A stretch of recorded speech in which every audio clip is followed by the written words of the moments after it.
45-yilda Nagasaki va Xirosimoga atom bombasi tashlaganda hamma o'sha territoriyadagi o'simliklar, hayvonot dunyosi odamzodga ta'siri kuchli bo'lgan. Lekin shu Genka Beloba yana qayta o'zini tiklagan. Namanganda odamlari pamildori ekasanmi, gul ekasanmi desa, ular birinchi gul ekadi. Pamildorni keyin ekarman deydi. Chunki bir kun menga bitta savol berib qoldi. Shu o'simlikni qanday quritsa bo'ladi dedi. Men aytdimki, vrachda oldiga kasalni olib borib turib, yotqizib qanday qilib o'ldirsa bo'ladi degan savolni menga berdi desam, qaysi o'simlik eshigini tagida o'sib turadi? Savol, qiziq savolda. Masalan, eshigini tagida tol yaxshi o'syaptimi? Demak, bizda aytishadi-ku, cho'payda tuq bo'lsa Toshkentga ko'karib ketadi deydi. O'zbekiston shunaqangi joy, lekin mana shu bog'imizni 70 yil bo'ldi. Shu holga kelguncha. Shu holga kelguncha 70 yil bo'ldi. Endi tasavvur qilavering. Koreyaga nima zarar? Masalan, Orol dengizining ustini yopib deyishga. Assalomu alaykum.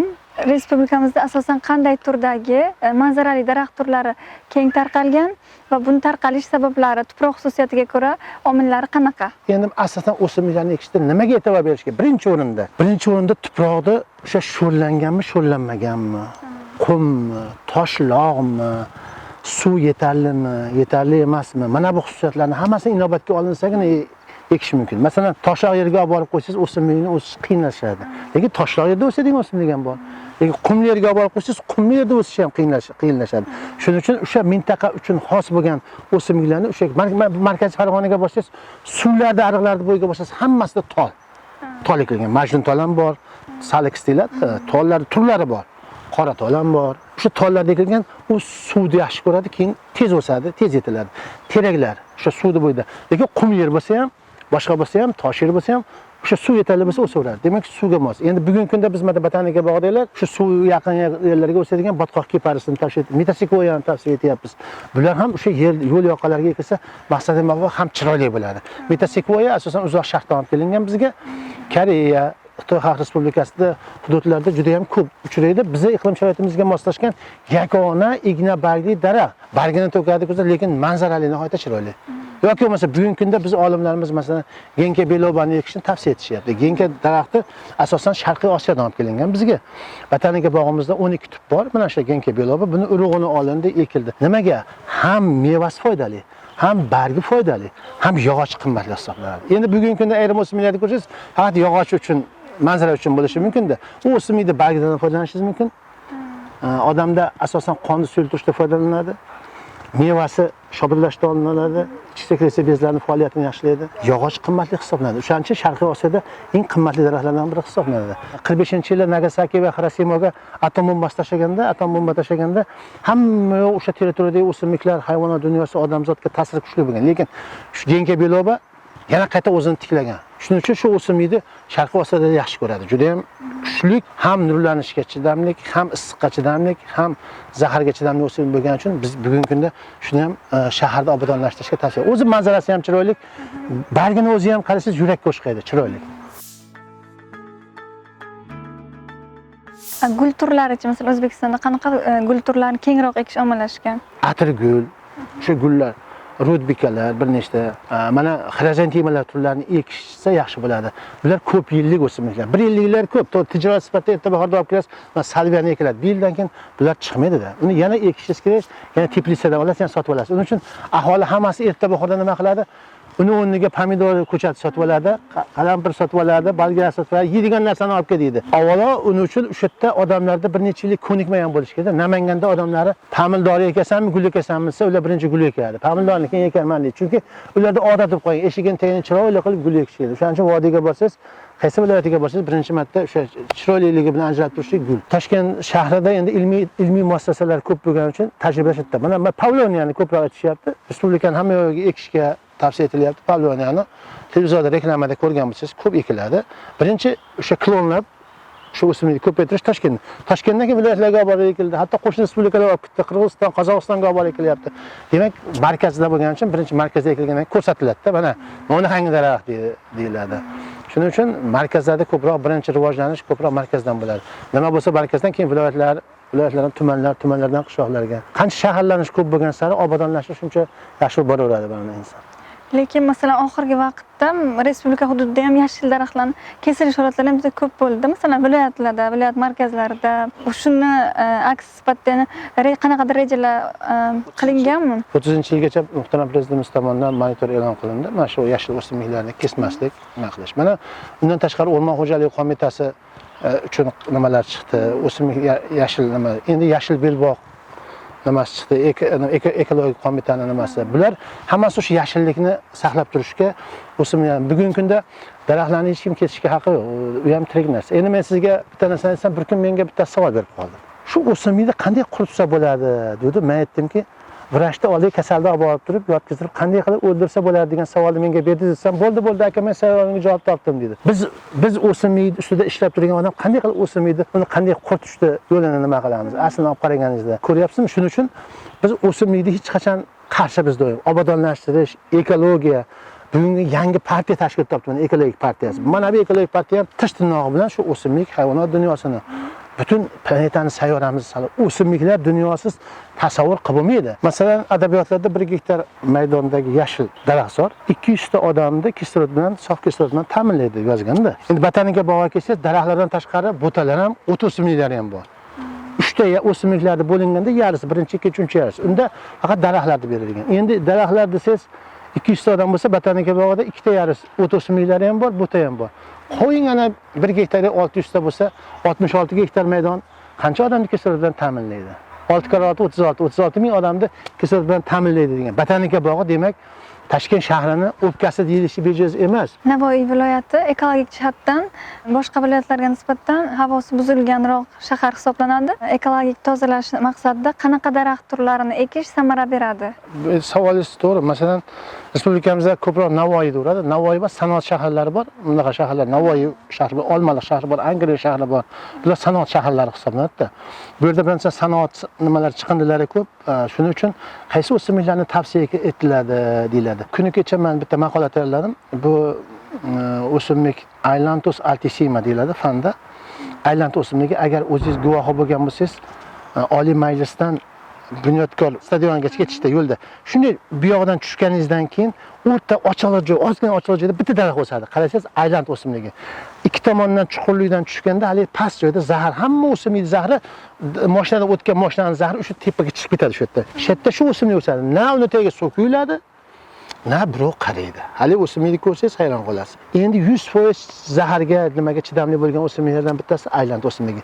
Agar buni yana bir isbot tarafida ko'rsangiz, yo'lda ketib turganingizda, Ohangaronda yo'lda ketsangiz, o'ng qo'l tomonda ham chap qo'lda birov suv quymaydi, avtomobil gazlari chiqyotadi, lekin shu o'simlik o'saveradi. Yoki sanoat shahriga, Angrenga yaqin borsangiz ham Ailant o'simligi bor. Demak, bizga zaharlikka chidamli bo'lgan o'simlik turlarini, uni bizda sassiq daraxt ham deyiladi xalq tilida, keyin Xitoy shumtoli deyiladi. Nihoyatda barglari uzun, zaharlikka chidamlik, yashil, yog'ochidan foydalansa bo'laveradi. Bitta kessangiz yonidan 5-6 ta chiqaveradi. Demak, bu o'simlik o'sha zaharlikka chidamligi bilan Navoiy viloyati hududlariga ekishga tavsiya etiladi. Bu o'simlikka yaxshi qaraydigan bo'lsa 1-4 metrgacha o'sadi. 3-4 metrgacha o'sadi o'simlik. Keyin yoshi o'tgandan keyin kattalashadi. Uni agar kesib olishga, foydalanishga olsangiz, yana yonidan ildizlardan chiqaveradi. Bu o'simlik tugatolmaydi. Bu Xitoydan olib kelingan, Xitoy shumtoli deyiladi. Shum degani o'sha kesgandan keyin kichik ko'targani uchun shum, katta bo'lsa chiqqani uchun shumtol deb qo'yilgan bo'lsa kerak deymanda.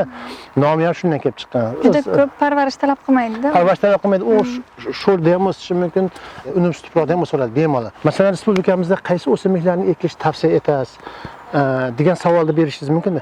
Men birinchi o'rinda o'sha respublikada yashaydigan aholini o'ziga bermoqchiman savolni. Qaysi o'simlik eshigini tagida o'sib turadi? Savol, qiziq savolda. Masalan, eshigini tagida tol yaxshi o'syaptimi? Demak, shu yerda tuprog'i tolni xohlayapti ekan. Shu yerda qayrag'och o'syaptimi? Qayrag'och hozir. Shu o'simliklarni ekish kerak-da. Hayvonot vodiysiga borsangiz, eshigini tagiga ko'proq tol ekib qo'yadi. Bu nimaga borsangiz, Beshariq tumaniga borsangiz tol hamma yo'llar bor. Birinchidan exota shamoldan to'sadi. Ikkinchidan yog'och bir yildan keyin kesadi, yog'ochini oladi, ishlatadi. Hayvoniga o'simligini beradi, o'simlik bargini o'simligiga hayvonot dunyosiga beradi va oshqozon. O'shaning uchun qaysi o'simlikni tavsiya etasiz deganda birinchi men odamlarga o'ziga aytaman. Eshigingizdagi qaysi daraxt o'sadi? Masalan, Xorazmga borsangiz gujummi? Hammasi gujum tagiga valib salqinda o'tiradi. Demak, o'sha uchun hozir gujum ekan. O'sha yerga xos to'rang ekan yoki o'sha yerga xos jiyda ekan. Demak, birinchi shu o'simliklar ekishimiz kerak. Uni biz chet eldan olib kelib qimmatbaho daraxt ekkanimiz bilan 1 yilda yoki 6 oyda quriydi. Sababi sho'rligini iqlimga moslashish, u o'simlik moslasholmaydi. Xuddi Yevropaning iqlimini ko'chirib olib qo'yamiz-ku, masalan, Xorazm viloyatiga. Shuning uchun har bitta viloyatda o'ziga xos cho'l zonasi uchun, tog' zonasi uchun nima uchun. Masalan, tog' oldiranlarga men bugungi kunda tavsiya etadigan o'simliklar ko'p. Tog' oldiranlarga bizning respublikamizda asalarichilik rivojlanyapti. Mana lipalarda turi bor, 6 ta turi. Ham chiroyli, ham bargini damlama qilib ichish mumkin. Ham asali eng toza beradi. Tog' oldiranlarga lipani ekish kerak. Lekin lipa ko'chatini yetishtirish qiyinroq. Sababi urug'idan olganingizdan 2 yildan keyin chiqadi, danagidan chiqqan. Shunisi bor, muammosi bor. Mutaxassislar tomonidan alohida e'tibor berib lipani ko'paytirish mumkin. Ham manzaralik, ham chidamlik, ham asal beradigan. Cho'l zonalarida masalan Buxoro viloyatlari hududlariga ham ekish mumkin. Dublarda bir nechta turlarni ekilyapti, shu yerga aylanmalar ekilyapti.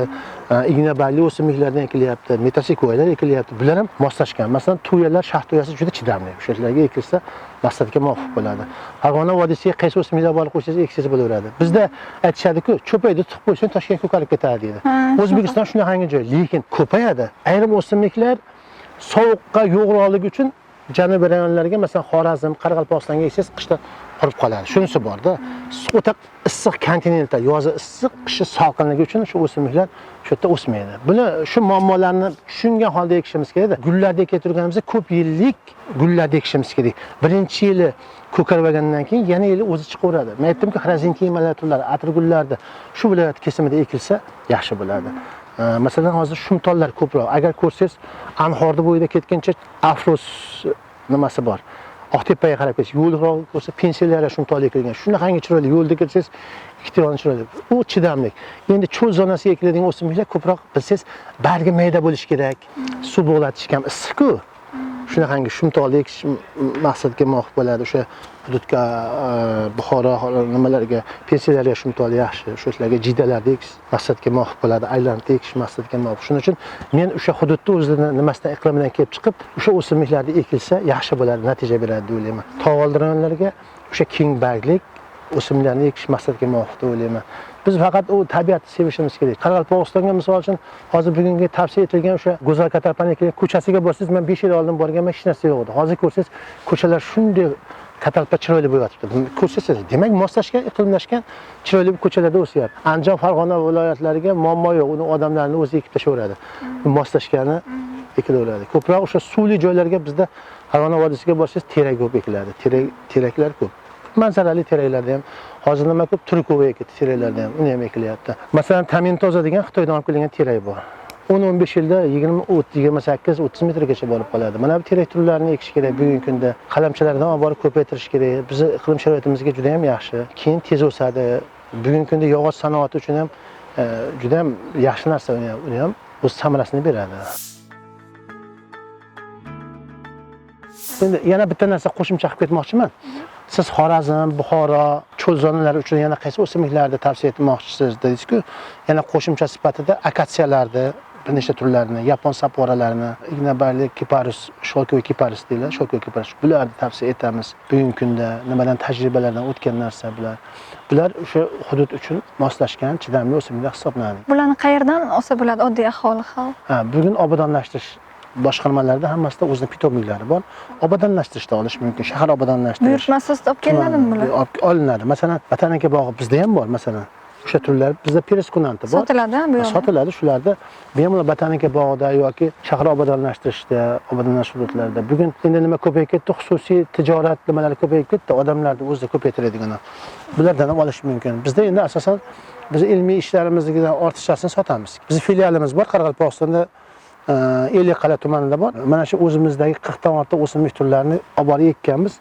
Qoraqalpog'iston hududida moslashgani, qolgani moslashmagani navdurib ketadi. O'sha yerga aytdim, olimlarimiz, mutaxassislarimiz borib kelib turadi. Endi bu yil prezidentimiz mana kimyo biologiya yo'nalishini rivojlantirish uchun alohida farmonlari chiqqan, qarorlari chiqqan. Biz O'rmon xo'jaligi qo'mitasi bilan hamkorligimiz bor.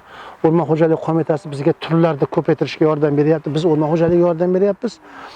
Biz O'rmon xo'jaligi qo'mitasiga yordamimiz Qo'qon davlat o'rmon xo'jaligiga Farg'ona viloyatida 20 gektar maydonda Botanika bog'ini o'sha yerdagi hududda uchun ko'chat yetkazdirib berdik. Masalan, Bu ham o'sha odamlar masalan o'sha yerda ham shu o'simliklarni ko'rish mumkin. O'sha Qo'qon o'rmon xo'jaligiga borganda o'sha yerda botanika bog'idagi turlardan noyob turlarni olib borib 5 ta ekspozitsiya qildik. Erta ham Shimoliy Amerika ekspozitsiyasi, Yevropa iqlimi ekspozitsiyasi, Uzoq Sharq, Sharqiy Osiyo, Markaziy Osiyo deb ekspozitsiyalarga bo'lib, olimlarimiz, mutaxassislarimiz borib o'sha yerda tavsiyalar berib, shu o'simliklarni ekib berdik. Endi masalan kuzga borganda yana o'rganib chiqiladi, qaysi o'simliklar qurib qoldi ekan, qaysinisi ko'kardi ekan. Qurganlarni o'rniga yana qolganini olib borib beriladi, nima qilinadi, hamkorligimiz yaxshi yo'lga qo'yilgan. Demak, endi kelajakda albatta har bitta viloyatda o'rmon xo'jaligi bugungi kunda juda katta ish qilyapti. Men o'rmon xo'jaligiga hayron qolaman. Mana o'zingiz bilasiz, Mo'ynoqda ham Orol dengizining qurigan qismiga o'rmon xo'jaligi tomonidan juda ko'p o'simliklarni ekildi. Saksovullarning bir nechta turlari o'simliklarni ekildi. Bu ham o'sha respublikamizda yashil hududni yana rivojlantirish, o'simlik o'rmon hududlarni kengaytirish. Bugungi kunda respublikamiz hududi 7% tashkil qilsa o'rmonlar, shuni 10-12% ga chiqarish. Masalan, qani endi ayrim davlatlarda ko'rsangiz 50% o'rmondan tashkil topgan. Demak, o'sha 50% o'rmon degani ham havosi toza, iqlimi toza, boshqasi toza degani. Qancha yashillik ko'p bo'lsa, shuncha musaffo bo'ladi. Mana hozir botanika bog'ida o'tiribsiz, havosi boshqacha, shobadasi boshqacha. Shuncha yoki shundan sal kichikroq bog' tashkil qilish uchun qancha vaqt ketadi? Mana shu bog'imizni 70 yil bo'ldi. Shu holga kelguncha. Shu holga kelguncha 70 yil bo'ldi. Endi tasavvur qilavering. Bitta odamning umri yetmaydi-da agar. Bunday o'rtacha olganda bitta odamning umri tug'ilgandan to endi hamma har doim odam 15-16 yoshga kirganda aqli sal endi nima bo'ladi, to'liq joyi 20 yil ichida nima bo'lgan taqdirda 30 yil ishlaydi, mehnat qilgan. Juda katta mehnat talab qiladi. Bunda bog' tashkil qilish. Biz tashkil qilib ketamiz, bizdan keyingilar shuni ardoqlab, qarasa, kelgusi avlodga oladi. Shuning uchun men aytaman, eng katta madaniy merosimiz Toshkentda nimasi? O'pkasi, madaniy merosi. Qoraqalpog'iston hududida saksovullarni ko'paytirish ishlari boshlangan. Bu qanchalik hududga foyda beradi? U umuman O'zbekiston, Markaziy Osiyo, bugungi kunda Koreya Respublikasi Qozog'istonda Orol dengizini qurigan o'rniga juda katta maydonga o'sha saksovullarni ekib berib, yashillikni ushlab turish, chang to'zonni ko'tarilib emasligini oldini olishga yordam beradi. Biz o'zimiz O'rmon xo'jaligi qo'mitasi Mo'ynoqda o'sha Orol dengizining qurigan qismini o'zida saksovullar bu yashillikka burgangani birinchidan atmosfera iqlimda isib ketishdan saqlaydi. Ikkinchidan, u yerda o'simliklar dunyosi bo'lsa, albatta hayvonot dunyosi rivojlanadi. Uchinchidan, tuz va boshqa narsalarning atmosferaga ko'tarilishini oldini oladi. Bu yerda o'sha butun yer yuziga tarqalmasligini oldini oladi. Shuning uchun boshqa davlatlar bizga qo'ldan kelgancha, masalan, Qozog'istonga nima, Koreyaga nima zarar? Masalan, Orol dengizining ustini yopib deyishga, yashillikka yordam beryapti. Demak, atmosfera ko'tarilgandan keyin u tuzlar albatta Toshkentga, qo'shni respublikalarga, boshqa yerlarga albatta borib tushgandan keyin iqlimni o'zgartiradi. Shularni oldini olishga, u yashillik qancha ko'p bo'lsa, yer sharining iqlimi kundan kunga isiyapti.